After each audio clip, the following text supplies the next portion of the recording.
Bom dia, meus amigos e amigas. Wesley passando aqui novamente para trazer uma mensagem de paz, de luz, uma mensagem que edifica, né? Que revela a palavra de Deus aí. E mais uma vez aqui com essa missão de trazer uma mensagem. Você é um abençoado, você é uma abençoada em nome de Jesus, né? O nome que está acima de todo nome. Em João 16, não, em João 1,16, perdão. João 1,16, mais uma vez a palavra de Deus traz a mensagem da graça de Deus, né? Então fala que a lei, a própria palavra de Deus está escrita. Na hora que eu postar, eu vou colocar junto a passagem para você testificar que está na palavra de Deus. É isso que você tem que ver. O que está sendo pregado está na palavra de Deus. O que está sendo pregado é os mandamentos, é o Velho Testamento, está em Êxodo, está em Gênesis. Está onde? Onde está a passagem? Não é porque está na Bíblia. Tá na Bíblia, eu tenho que obedecer. Você tem que discernir em que tempo da Bíblia está, né? Para quem que eram pregados tais coisas, né? Você tem que questionar, porque nem tudo que está na Bíblia é para você praticar. Porque se fosse para você praticar tudo, você teria que ser no mínimo judeu, né? Então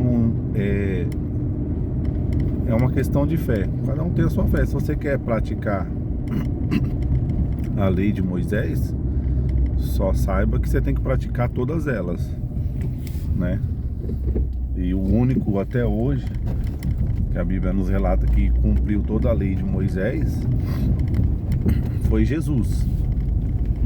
Então cabe a você pagar o sacrifício de seguir a lei de Moisés, ou você viver pela graça de Deus, que nós somos pecadores, somos falhos, somos errantes, como eu preguei ainda ontem.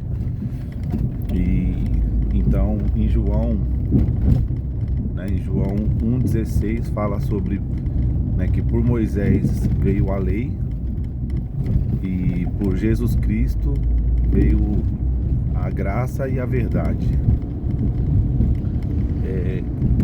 Mais uma vez, eu estou mostrando para vocês que têm acompanhado como a graça de Deus está em muitos versículos bíblicos, mas muitas das vezes é escondida da gente, né? A palavra da graça. Porque se o ser humano entender a mensagem da graça de Deus, que Jesus morreu na cruz para podermos nos dar a graça, né? Para alcançarmos esse perdão que nós não merecíamos. Nós não merecíamos esse perdão da salvação, porque Jesus morreu, não foi só pelos pecados da lei. Jesus morreu pelos pecados de Adão, como a palavra de Deus fala, que só por um só homem entrou, né, o pecado. E o pecado de Adão, por mais que existia a lei, mas não existia perdão para o pecado de Adão. E hoje, através do nosso Senhor Jesus Cristo, esse pecado de Adão, que é um pecado que nos expulsou do Éden, que é um pecado que nos tirou do paraíso, né? Hoje nós temos reconciliação com Deus. E não é à toa que Jesus fala que ele vai preparar morada, entendeu? Então é uma reconciliação com Deus de tal ponto que o pecado de Adão foi perdoado. E na lei, quando existia a lei, o pecado de Adão não era perdoado. Não tinha reconciliação com Deus. Você entende isso? Você consegue ajuntar as coisas e chegar a essa conclusão? Então, assim, a graça de Deus, ela ela veio por um só homem. Não existe outro, não é o pastor que tem que ter graça de você, não é o homem que tem que ter graça de você. O evangelho na graça não é viver parado no tempo, como eu sempre falo. Não é o evangelho uma vez salvo para sempre. Eu não acredito dessa forma, né? Eu sou salvo hoje, então independente do que eu fizer, eu vou ser salvo, porque Deus me escolheu, Deus me salvou. Eu acredito em que o ser humano, o ser humano de fato que é salvo, que está debaixo da graça de Deus, que conheceu o evangelho da graça de Deus, ele sabe a direção em que tomar. Não tem como você conhecer a palavra da graça de Deus e viver uma vida promíscua, e viver uma vida nas trevas, e viver uma vida de ódio, de mágoa. Não tem como, porque a palavra de Deus foi revelada para você. A verdade queima dentro de você, entendeu? Então, e eu não acredito que você tem que fazer para Deus, vou fazer um voto, vou fazer uma corrente, uma campanha para Deus me salvar, vou fazer por mérito. Meritocracia também, eu não acredito, entendeu? Não é que porque eu faço tais coisas, tais práticas, que Deus tem que me salvar.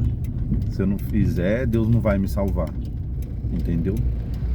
Eu acredito no equilíbrio entre você fazer para Deus, né? Entre você manter uma vida com Deus, né? Nem fazer, manter uma vida com Deus como um cristão, como um verdadeiro cristão, e você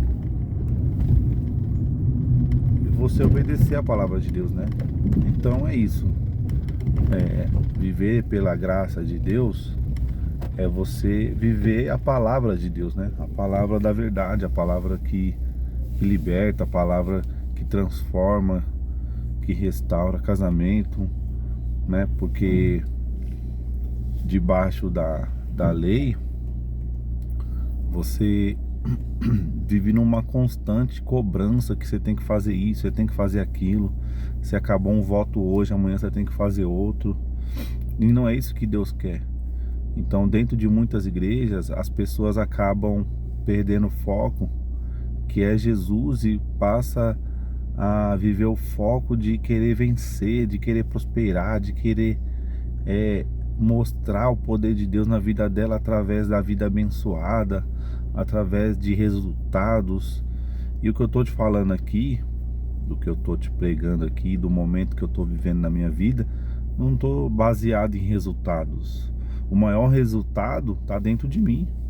O maior resultado é a transformação interior que Deus fez e tá fazendo dentro de mim, na minha mente, no meu coração, na minha fé, entendeu? Essa reforma na minha fé é o que tá fazendo eu chegar aqui, dar a cara para bater e falar o que eu tô falando, entendeu? É Deus. Eu creio que é Deus me capacitando, porque eu não sou evangélico de um mês atrás.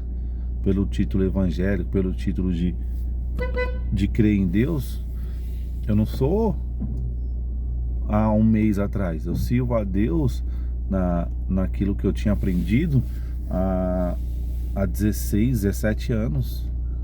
E por que só agora eu tô tendo a coragem de vir falar e fazer? Porque é Deus que tá dando condições. Antes de fazer esses vídeos, bem antes de fazer, eu ainda comentei com algumas pessoas: não, poxa, Deus está me cobrando de ir lá e falar desse amor, de falar desse conhecimento que Deus está me dando, entendeu? Não é um pastor que está me cobrando por detrás, não é uma igreja que está me cobrando de fazer. É a cobrança de Deus. Eu estou sentindo a cobrança de Deus, eu estou sentindo o fogo de Deus queimar, de fazer o que eu estou fazendo, entendeu? E quando eu vim fazer, a minha esposa falou assim: tem certeza que você vai fazer? Você sabe que vão te criticar, vão te julgar, vão falar mal, porque muitas das vezes vai de frente com aquilo que eu acreditava. Eu falei, amor, eu tô preparado. Essas coisas não vão me abater, não vão me abalar, não vão me jogar para baixo. Independente que eu sei que a palavra de Deus pregada, ela diverge para muita gente. Não tem como. Não tem uma palavra de Deus pregada unânime. Não tem. Mas você tem que entender que não é porque todo mundo tá indo, você tem que ir junto, não. Não é porque a igreja é lotada, aí você tem que ir, não, mas aqui a igreja é lotada. Aí que você se engana. Então você tem que parar, pensar, refletir. É isso que eu quero para minha vida? É esse o verdadeiro evangelho de Deus? É isso? A mensagem que Cristo quis nos trazer, quis nos ensinar, é isso que Deus quer para mim? Você entende? Então é isso. Deixa eu ir lá. Ótimo dia, tenho que trabalhar. Cadê? Pera aí, ô. É isso aí. Tchau, tchau. Tamo junto.